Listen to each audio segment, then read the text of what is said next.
اعوذ باللہ من الشیطان الرجیم بسم اللہ الرحمن الرحیم الحمدللہ رب العالمین والصلاۃ وسلم۔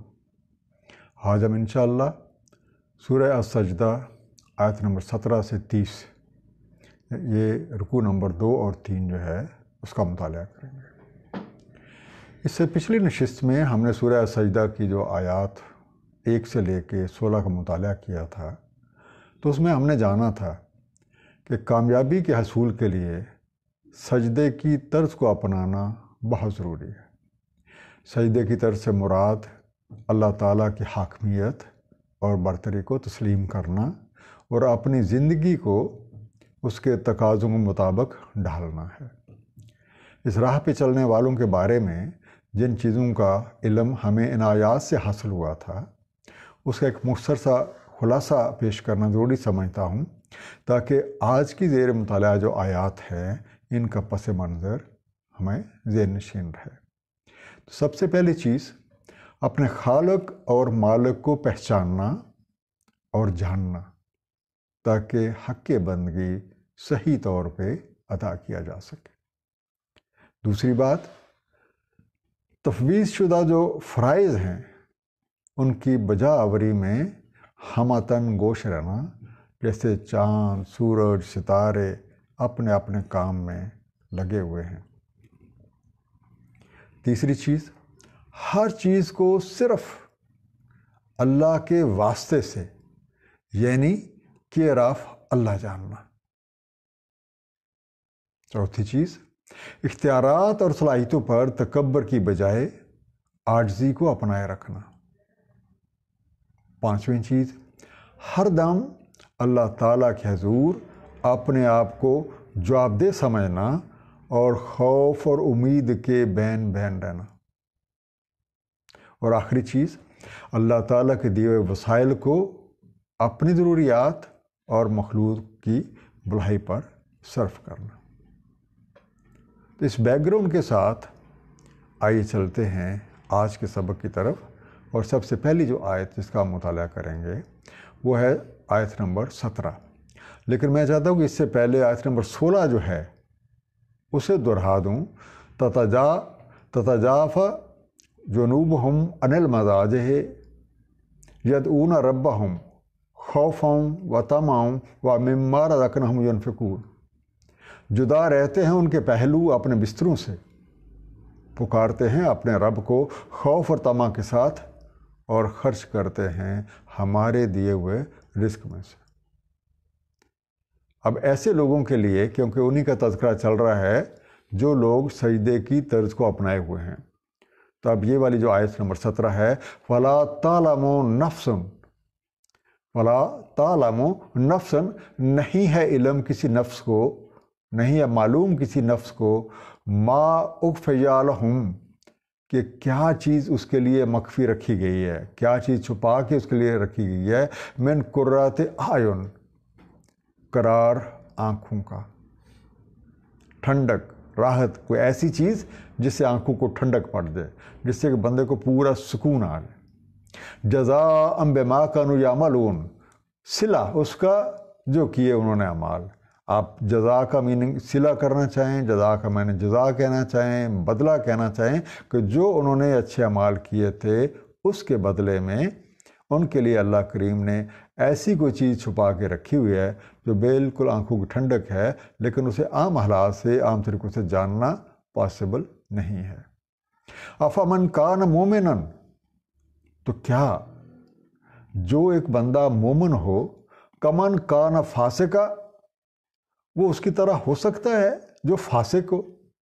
لا یستوون، نہیں ہے دونوں یہ برابر، یہ دونوں مساوی نہیں ہیں۔ اب دیکھیے اس پہ تھوڑا سا غور کریں۔ من قرۃ اعین، ایسے لوگوں کے لیے جو اللہ تعالیٰ کے اور اس کے حبیب کے فرمان بردار ہیں اور سجدے کی طرز پہ اپنی زندگی گزار رہے ہیں، ان کی راحت کے کیسے کیسے سامان پردہ غیب میں موجود ہیں، یہ تو اللہ ہی بہتر جانتا ہے، اور یہ صلہ ہوگا ان کے ان اچھے اعمال کا۔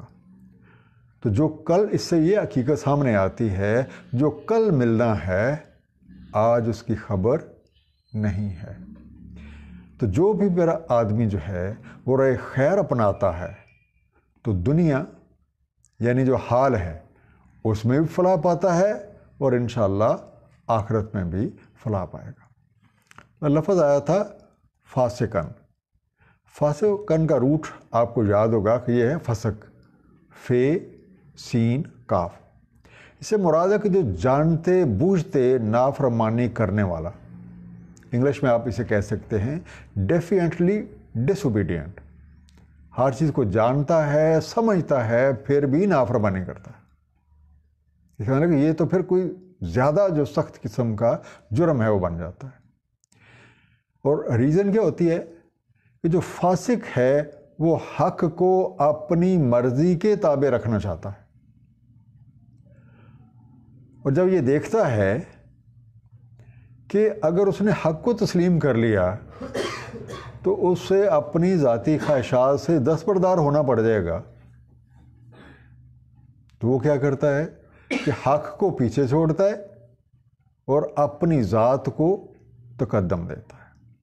اگر اس کے مقابلے میں جو مومن ہے، مومن اللہ اور اس کے حبیب کی رضا کو ہمیشہ سامنے رکھتا ہے اور اپنی ذات اور اپنی خواہشات کو پیچھے رکھتا ہے، تو اب ایک بندہ جو ٹوٹلی اللہ اور اس حبیب کے جو احکامات ہیں ان کو سامنے رکھے اور ذاتی خواہشات کو پیچھے رکھے، اور ان کے مقابلے میں دوسرا جو ذاتی خواہشات کو تقدم دے اور اللہ اور اس کے حبیب کے فرمانوں کو پیچھے رکھے، یہ بالکل یہ کیسے مساوی ہو سکتے ہیں؟ یہ تو دونوں پولا پارٹ ہیں، دونوں بالکل مختلف ہیں۔ اما الذین آمنوا، تو جو لوگ ایمان لائے ہیں، اما الذین آمنوا وعملوا الصالحات، اور انہیں عمل صالح کیے ہیں، کہ صرف ایمان ہی نہیں لائے، صرف ایمان کا دعویٰ ہی نہیں کیا، بلکہ اپنے اعمال کے ساتھ اس کا ثبوت بھی دیا ہے، فَلَهُمْ جَنَّةُ الْمَأْوَىٰ، ان کے لیے جنت ماوا ہے۔ جنت کہتے ہیں باغ کو، اور ماوا کہتے ہیں کہ ایک محفوظ جگہ جہاں پہ آپ ٹھہر سکیں، آپ قیام کر سکیں۔ اس کی ڈفرینٹ انگلش کے میننگ بھی abode, shelter of refuge, lodging place, یہ سارے ہیں۔ اما الذین آمنوا وعملوا الصالحات فلہم جنۃ المأویٰ نزلا بما کانوا یعملون۔ نزلا ایک مہمانی کے طور پہ، ایک ضیافت کے طور پہ، بما کانوا یعملون جو عمل وہ کرتے رہے۔ اب یہاں پہ بھی جنت کا لفظ آیا ہے، اور ہم لوگوں نے اپنے کافی عجیب و غریب سی چیزیں جو سوچ رکھی ہیں کہ جنت میں یہ چیز ہوگی، جنت میں وہ ہوگی، تو میں چاہتا ہوں کہ ہمیں یہ بھی پتہ ہو کہ آدم کی جنت، جس کی خصوصیات کا تذکرہ ہمیں سورہ طٰہٰ کی آیت نمبر 117 سے 119 تک ملتا ہے، میں ان کا ترجمہ آپ کے سامنے رکھ رہا ہوں، تو آپ خود دیکھیں کہ وہاں کن چیزوں کا ذکر ہے۔ ہم نے آدم سے کہا کہ دیکھو، یہ اشارہ کیا تھا ابلیس کی طرف، یہ تمہارا اور تمہاری زوجہ کا دشمن ہے، ایسا نہ ہو کہ یہ تمہیں جنت سے نکلوا دے تو تم مشقت میں پڑ جاؤ۔ تو کیا ہمیں پتہ چلا کہ آدم علیہ السلام جنت میں تھے۔ یہاں تمہیں یہ آسائشیں حاصل ہیں کہ نہ بھوک ہے نہ ننگ، نہ بھوک ہے نہ ننگ، نہ پیاس ہے اور نہ ستائے تمہیں دھوپ۔ اگر یہ چار چیزوں پہ آپ غور کریں کہ بھوک مٹانے کو آسانی کے ساتھ کھانا اویلیبل ہے، پیاس مٹانے کو آسانی کے ساتھ اچھا پانی اویلیبل ہے، پہننے کے لیے کپڑے اویلیبل ہیں، اور رہنے کو بآسانی مکان یا کوئی رہائش اویلیبل ہے۔ اب آپ خود سوچ لیں کہ ہم نے جس جنت کا تصور بنا رکھا ہے، کیا وہ یہی ہے یا اس سے مختلف ہے؟ دوسرا لفظ آیا تھا نزلم، مہمانی یا ضیافت۔ تو اس سے ہمیں جو ایک عملی پہلو سامنے آتا ہے کہ نزلم بما کانوا یعملون، جو پوری یہ آیت تھی کہ اگر کبھی اللہ کے نیک بندے ان کی میزبانی کا آپ کو موقع مل جاتا ہے تو ان کی ضیافت کرنا اللہ کی سنت ہے۔ وَأَمَّا الَّذِينَ فَسَقُوا، اور وہ لوگ جو فسق کرتے رہے۔ اب پچھلی آیت میں جنہوں نے عمل صالح کیے، ایمان لائے اور صالح اعمال کیے، ان کی بات ہوئی، اور اب اس میں اس کے جو مقابل کے تھے، وَأَمَّا الَّذِينَ فَسَقُوا فَمَأْوَاهُمُ النَّارُ، اور وہ لوگ جو فسق کرتے رہے تو پھر ان کا ٹھکانہ ہے آگ۔ کلما ارادوا ان یخرجوا منہا، کلما ارادوا، جب بھی وہ ارادہ کریں گے، ان یخرجوا، کہ وہ اس سے نکل بھاگیں، کہ اس سے نکل جائیں، ان یخرجوا منہا، کہ اس سے نکل جائیں، اعیدوا فیہا، اسی میں لوٹا دیے جائیں گے، اسی میں واپس دھکیل دیے جائیں گے۔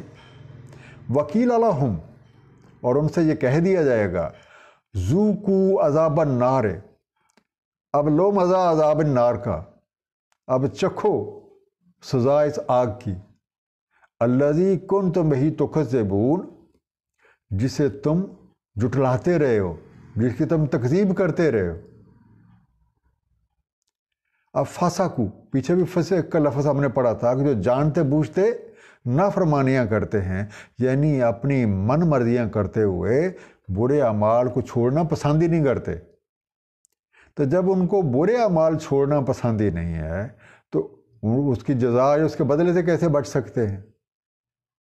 اب سارا کچھ جو کیا تھا وہ سارا سامنے آ جائے گا۔ اور جب نکلنا، اب دوسری یہ جو بات اس میں کہی گئی ہے، کلما ارادوا ان یخرجوا منہا اعیدوا فیہا، کہ جب بھی اس سے نکلنا چاہیں گے لوٹا دیے جائیں گے اسی میں، یعنی ایک کے بعد ایک مصیبت، ایک کے بعد ایک مصیبت جو ہے وہ انہیں پکڑی رہے گی۔ اب چونکہ ان کے اوپر بہت زیادہ زنگ چڑھا ہوا ہے، بہت گناہ کیے ہوئے ہیں، تو تھوڑا دیر سوچیں کہ جب لوہے سے سارا زنگ نکالنا ہوتا ہے، اسے ڈالا جاتا ہے بھٹی میں، اسے بھٹی میں ڈال کے خوب تپایا جاتا ہے، تو کبھی ایک سائیڈ کبھی دوسری سائیڈ، جب تک پورا زنگ نہیں اتر جائے گا۔ وَلَنُذِيقَنَّهُم مِّنَ الْعَذَابِ الْأَدْنَىٰ، اور ہم ضرور چکھاتے رہیں گے ایسے لوگوں کو عذاب ادنا، جو لوگ فسق کرتے ہیں، جو لوگ جانتے بوجھتے نافرمانیاں کرتے ہیں، وَلَنُذِيقَنَّهُم مِّنَ الْعَذَابِ الْأَدْنَىٰ، تو ایسے لوگوں کو ہم ضرور مزہ چکھاتے رہیں گے عذاب ادنا کا، دون العذاب الاکبر، علاوہ عذاب اکبر کے۔ اور آگے مقصد کیا ہے؟ لَعَلَّهُمْ يَرْجِعُونَ، تاکہ وہ اللہ کی طرف رجوع کریں۔ یہ اللہ تعالیٰ کی سنت ہے کہ بڑے عذاب سے پہلے لوگوں کو ان کے گناہوں پر چھوٹی چھوٹی تکلیفیں، مصیبتیں، بیماریاں، مال میں کمی، اولاد میں کمی، مختلف طرح کی مشکلات جو ہیں ان سے دو چار کرتے ہیں، تاکہ ان کا رخ اللہ کی طرف ہو جائے۔ مقصد اصلاح احوال ہے۔ اور دوسرا آپ یہ دیکھیں، اب چونکہ بڑا عذاب نہیں آ رہا تو یہ ایک مہلت بھی ہے کہ سنبھل جاؤ، اس موقع سے فائدے اٹھا لو۔ تو اس لیے چھوٹا عذاب جو ہے یہ ایک تنبیہ کا درجہ رکھتا ہے، اگر اس کی وجہ سے بندہ سنبھل کے اللہ کے راستے پہ آ جائے گا تو سمجھ لو کہ بگڑی بن گئی۔ وَمَنْ أَظْلَمُ، اور اس سے بڑا کون، ممن ذکر بآیات ربہ، جسے یاد دہانی کروائی گئی اس کے رب کی آیات سے۔ ذکرہ کا مطلب آپ یاد دہانی بھی لے سکتے ہیں، اسے خوب سمجھایا گیا، آپ یہ بھی لے سکتے ہیں۔ تو اس سے بڑا ظالم کون ہے؟ جسے یاد دہانی کرائی گئی، جسے سمجھایا گیا اللہ تعالیٰ کی آیات سے، اللہ تعالیٰ کی نشانیوں سے، ثم اعرض عنہا، تو پھر وہ اس سے اراض برتتا ہے، وہ اس سے منہ موڑتا ہے، اس کی طرف دھیان ہی نہیں دیتا۔ ان من المجرمین منتقمون، تو بے شک ہم مجرمین سے انتقام لیں گے۔ اب لفظ جو آیا تھا ازلامہ، ازلامہ بیسیکلی ظلم ہے، اس کا روٹ ورڈ جو ہے ظلام، زواد لام میم، ظلم کرنے والا، حق مارنے والا، بے انصافی کرنے والا۔ اور جب وہ دوسروں کو حق کے خلاف ترغیب دیتا ہے، جب دوسروں کو خلاف حق ترغیب دے گا تو یہ پھر ظلم سے بڑا ظلم تو وہ کہلائے گا ازلم۔ اب بات ہوئی مجرمین سے انتقام لینے کی۔ جب ایک نصیحت اللہ تعالیٰ کی آیات کو اور اللہ تعالیٰ کی نشانیوں کو سامنے رکھ کے کی جاتی ہے، اب پھر بھی جب وہ اس سے منہ موڑتا ہے تو جرم ثابت ہو جاتا ہے، اور مجرموں کو سزا دینا اللہ کی سنت ہے۔ سورہ آل عمران آیت نمبر 4، ان الذین کفروا بآیات اللہ لہم عذاب شدید واللہ عزیز ذو انتقام۔ بے شک جن لوگوں نے انکار کیا اللہ تعالیٰ کی آیتوں سے، ان کے واسطے سخت عذاب ہے، اور اللہ تعالیٰ ہے انتقام لینے والا۔ اسی طریقے سے سورہ اعراف اس کی آیت نمبر 136، فَانْتَقَمْنَا مِنْهُمْ فَأَغْرَقْنَاهُمْ فِي الْيَمِّ بِأَنَّهُمْ كَذَّبُوا بِآيَاتِنَا وَكَانُوا عَنْهَا غَافِلِينَ۔ پھر ہم نے انتقام لیا ان سے، یہ قوم فرعون کے بارے میں بات ہو رہی تھی یہاں پہ، پھر ہم نے انتقام لیا ان سے، سو ڈبو دیا ہم نے ان کو دریا میں، اس وجہ سے کہ انہوں نے جھٹلایا ہماری آیتوں کو، اور وہ رہے ان سے تغافل کرتے۔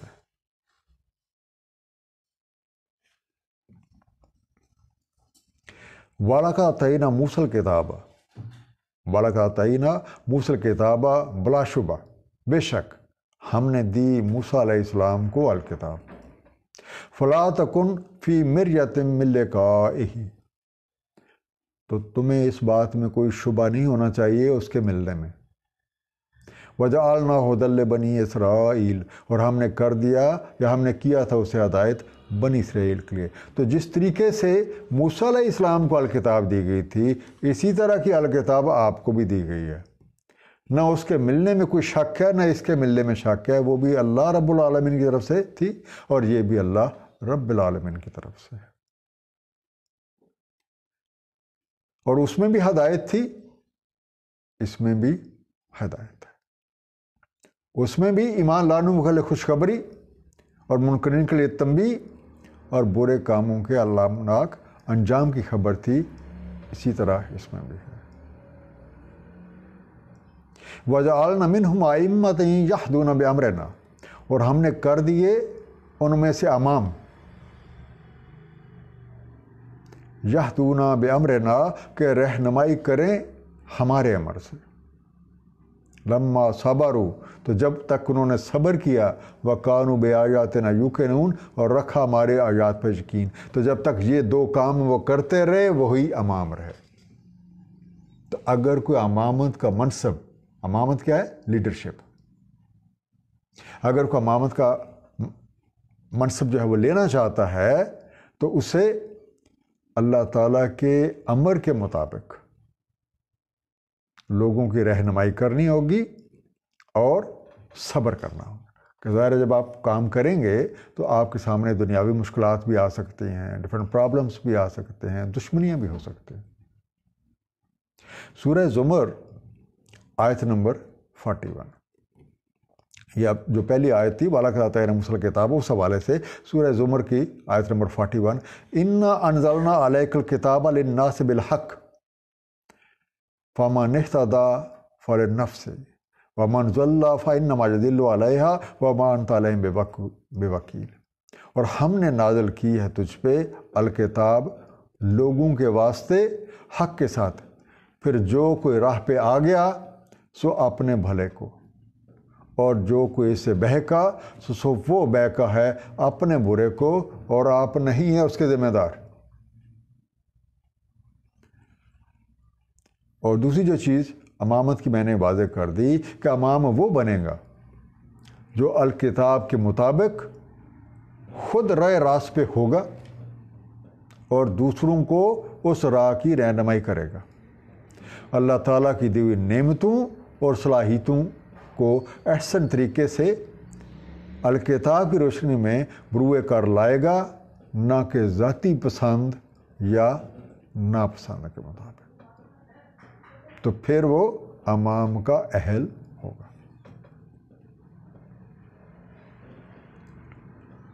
ان ربک ہوا یفصل بینہم یوم القیامہ، بے شک آپ کا رب ہی فیصلہ فرمائے گا ان کے مابین یوم القیامہ کو۔ ظاہر ہے کہ ایک پارٹی جو ہے جب حق کی دعوت دے رہی ہے اور دوسری طرف فاسق اور کافر کر رہے ہیں تو کچھ نہ کچھ اختلافات آتے ہیں۔ اب اللہ تعالیٰ فرما رہے ہیں کہ ان ربک ہوا یفصل بینہم یوم القیامہ، کہ آپ کا رب ان کے بیچ فیصلہ فرما دے گا یوم القیامہ کو، فی ما کانوا فیہ یختلفون، جن باتوں میں انہوں نے اختلاف کر رکھا ہے۔ سمجھنے والی بات یہ ہے کہ اختلاف کیوں ہوتا ہے آفٹر آل، کیا اس کی بنیادی وجہ ہے؟ کیونکہ دیکھیں جو حق بات ہے اس میں تو اختلاف ہوتا ہی نہیں، نہ اسے آپ جھٹلا سکتے ہیں، کسی طریقے بھی ڈینائی نہیں کر سکتے۔ اختلاف کی بنیادی وجہ ذاتی خواہشات ہوتی ہیں، اور جب کوئی بندہ ذاتی خواہشات پہ ضرب لگتا دیکھتا ہے، یعنی کلیش آف انٹرسٹ پاتا ہے، جس طریقے سے جو مختلف ملکوں میں جنگیں ہوتی ہیں تو جنگیں کی بھی بنیادی وجہ قوموں کے اپنے مفاد ہوتے ہیں۔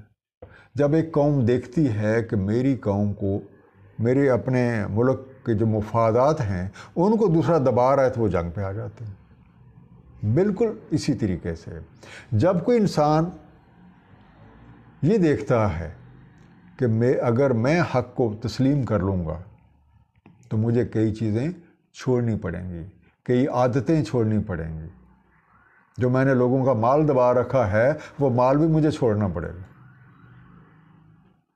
اگر تو پوری طرح فرما بردار ہو جائے پھر تو مسئلہ ہی کوئی نہیں، اور اگر وہ ہٹ درمی پہ آ جائے تو اس کا مطلب کیا بنا کہ وہ حق کو اپنے تابع کرنا چاہتا ہے، وہ دنیا کو اپنی مرضی کے مطابق چلنا چاہتا ہے، اللہ کے قانون کو ایک طرف رکھ کے اپنا قانون بنانا چاہتا ہے۔ تو مجرم جو ہوتے ہیں یہ ہمیشہ حق کو اپنے تابع کرنے کے لیے نت نئے حربے، نت نئی چیزیں، مختلف جواز، کبھی ایک کبھی دوسرا، یہ پیش کرتے رہتے۔ اب جب اللہ کے حضور پیش ہوں گے تو سارے اختلافات کی حقیقت جو ہے وہ کھل کے سامنے آ جائے گی اور حق کے مطابق فیصلہ سنا دیا جائے گا۔ اولم یہد لہم، اولم یہد لہم، کیا انہیں ہدایت نہیں ہوئی؟ کم اہلکنا من قبلہم من القرون، کہ ان سے پہلے ہم نے کتنے ہی قرون جو ہیں ان کو ہلاک کر دیا۔ قرون کیا ہوتے ہیں؟ مختلف زمانے کے لوگ، جو لوگ ایک زمانے میں اکٹھے رہے ہوں اس کو آپ قرون بھی کہہ سکتے ہیں۔ عام طور پہ ایک جنریشن بھی کہا جاتا ہے کہ جو لوگ اکٹھے جو ہیں ایک دور میں اکٹھے رہے ان سب کو، کچھ جو ڈیفینیشن میں ملتی ہیں وہ 100 سال، اس کو بھی قرن کہا جاتا ہے۔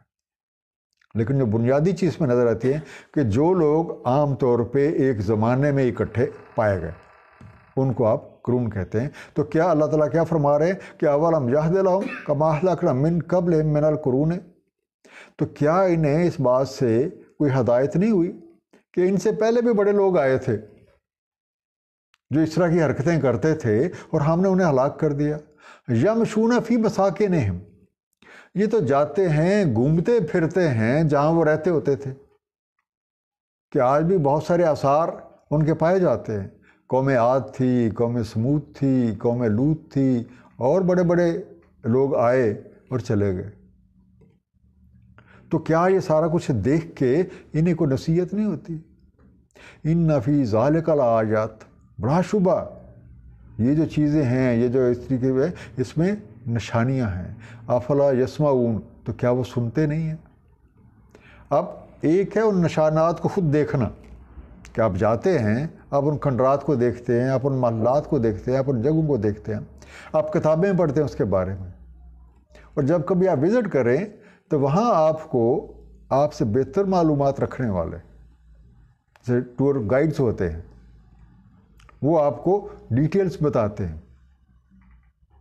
تو آپ سنتے بھی ہیں، یا پھر وہ لوگ جنہیں اس کے بارے میں بہتر ڈیٹیلز کا علم ہے وہ آپ کو بتاتے ہیں، تو آپ آنکھوں سے دیکھتے بھی ہیں اور کانوں سے سنتے بھی ہیں۔ تو ہونا تو یہ چاہیے تھا کہ جس راستے پہ چل کے پہلے والے لوگ ہلاک ہوئے ہیں، اس کا مطلب یہ ہے کہ وہ راستہ غیر محفوظ ہے۔ بھی دنیا کی یہی مثال ہے کہ جس کسی راستے پہ اکثر ڈاکے پڑتے ہوں، آپ وہ راہ چھوڑ دیتے ہیں، تو جس راستے پہ چلنے والے ہلاک ہو گئے تھے یا ہلاک ہوتے رہے ہیں، اس لیے کہ وہ راستہ غیر محفوظ ہے۔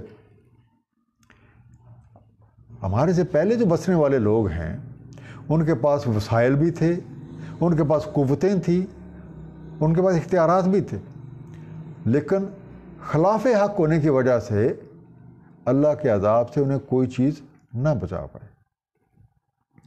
ان کے حالات، ان کے واقعات ان کھنڈرات میں چل پھر کے دیکھے بھی جا سکتے ہیں، کتابوں میں پڑھے بھی جا سکتے ہیں، اور علم والوں سے سنے بھی جا سکتے ہیں۔ اب دیکھنے، سننے، پڑھانے کے بعد ضروری بات یہ ہے کہ ان پہ غور کیا جائے کہ وہ کون سے اسباب تھے جس کی وجہ سے ان لوگوں پہ ہلاکت مسلط ہوئی، تاکہ ہم اس طرح کی راہ اختیار نہ کریں، کیونکہ اگر ہم ایسی راہ اختیار کریں گے تو پھر ہمارا انجام بھی بالکل انہی جیسا ہوگا۔ اولم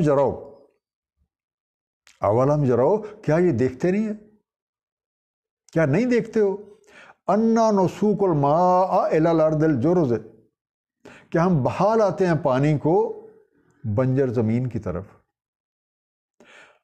فنخرج بہ زرعا، پھر نکالتے ہیں اس سے کھیتی، زراعت، تاکلوا منہ انعامہم وانفسہم، تو کھاتے ہیں ان سے ان کے چوپائے بھی، ان کے جو ڈیپینڈنٹ ہیں وہ بھی، اور یہ خود بھی۔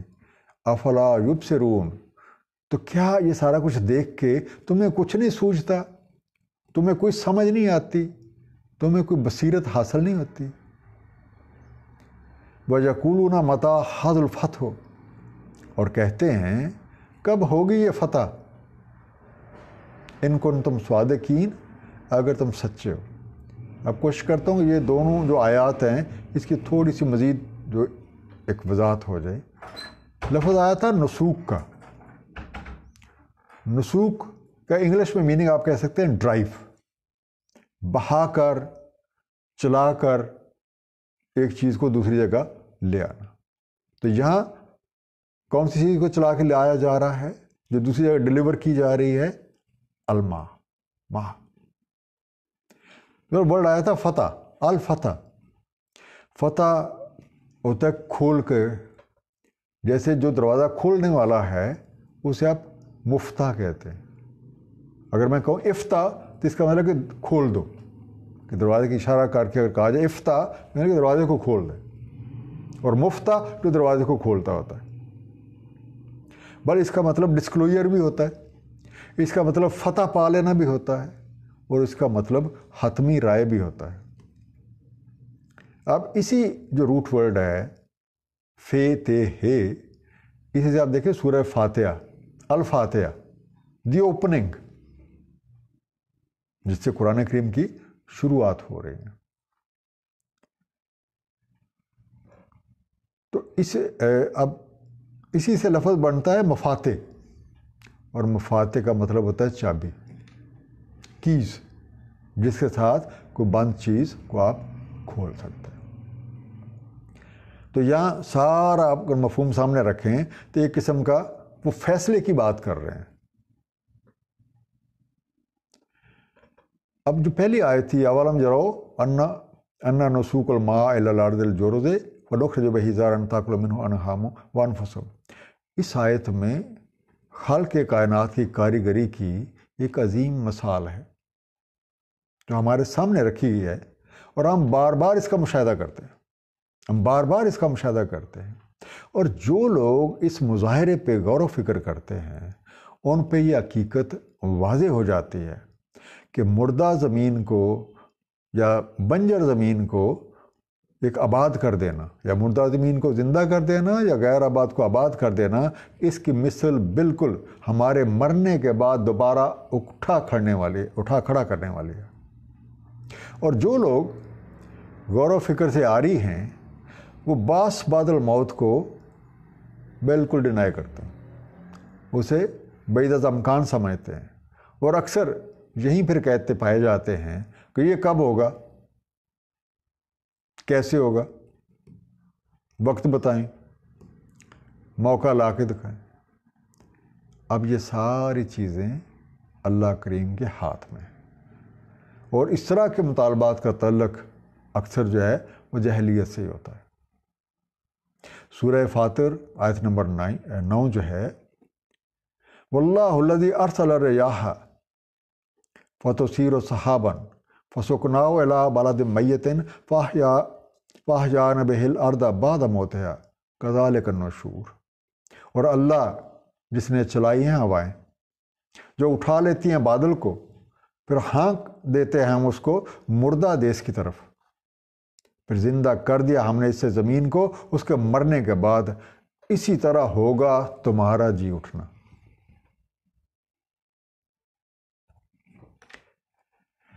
کل یوم الفتح، آپ کہہ دیں کہ وہ فتح کے دن، اس فیصلے کے دن پہ، لا ینفع الذین کفروا ایمانہم، تو نہیں نافع ہوگا، نہیں نفع دے گا کافروں کو ان کا مان لینا، اس دن حقیقت کو تسلیم کر لینا کسی طرح سے نفع بخش نہیں ہوگا، ولا ہم ینظرون، اور نہ انہیں کوئی مہلت ملے گی۔ فاعرض عنہم وانتظر انہم منتظرون، تو ان سے اعراض برتیں اور انتظار کریں، بے شک وہ بھی ہیں منتظر۔ اب یہی جو آیات ہیں سورہ ابراہیم آیت نمبر 44، خبر کر دو لوگوں کو اس دن سے کہ آئے گا ان پہ عذاب، تب کہیں گے ظالم اے ہمارے رب ہمیں مہلت دے کہ ہم قبول کر لیں تیرے بلانے کو اور پیروی کریں تیرے رسولوں کی۔ تو کہا جائے گا کیا تم پہلے قسمیں نہ کھاتے تھے کہ تم کو دنیا سے نہیں ٹلنا؟ اب دوسری بات یہ ہے کہ جہاں حق کا انکار ممکن ہی نہ ہو، ایک حقیقت آپ کے سامنے ہے، جب حقیقت آپ کے سامنے ہوتی ہے تو آپ حق سے انکار نہیں کر سکتے، وہاں پہ حقیقت کو سامنے دیکھ کے مان لینا تو کوئی بڑا کام نہیں ہے اور نہ اس کا کوئی فائدہ، کیونکہ حق کو جب آپ ماننے کے لیے حال میں جو ہمیں مہلت ملی ہوئی ہے، یہ ہے وہ بہترین وقت۔ اب اگر آپ ایمان لاتے ہیں اور ایمان کا ثبوت دیتے ہیں تو پھر انشاءاللہ آپ کا کام بن جائے گا۔ اب جو آخری آیت تھی فَأَعْرِضْ عَنْهُمْ وَانْتَظِرْ إِنَّهُمْ مُنْتَظِرُونَ، کہ اعراض برتیں اور انتظار کریں۔ اب جہاں منکرین جو ہے وہ ایک عذاب الہی کا مطالبہ کرنے لگ جائیں، جب نوبت اس حد تک پہنچ جائے کہ وہ عذاب الہی کا مطالبہ کرنے لگ جائیں تو دعوت اور تبلیغ کا کام وہاں ختم ہو جاتا ہے۔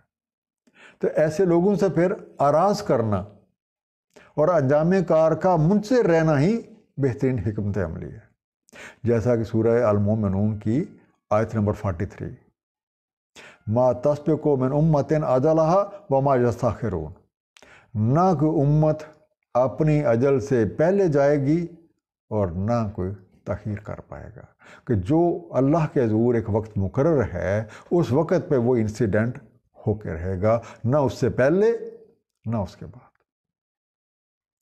تو ہمارے لیے ضروری ہے کہ جو مہلت ابھی ملی ہوئی ہے، جسے ہم حال کہتے ہیں، اسے بہتر بنائیں جس حد تک ہو سکے۔ آپ حال کو بہتر بنائیں گے تو انشاءاللہ ماضی آپ کو خود سنورتا جائے گا۔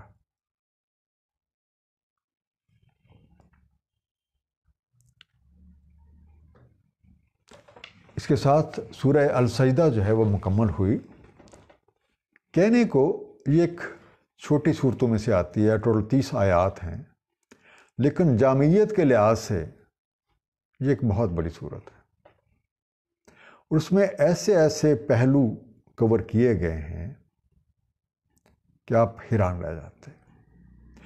سورہ کے شروع میں ہی یہ حقیقت واضح طور پہ بیان فرما دی گئی کہ یہ کتاب اللہ رب العالمین کی طرف سے ہے، اور اس کا مقصد، اسے نازل کرنے کا جو مقصد ہے وہ لوگوں کو حقیقت حال سے آگاہ کر دینا ہے تاکہ وہ رب کی راہ پہ آ جائیں۔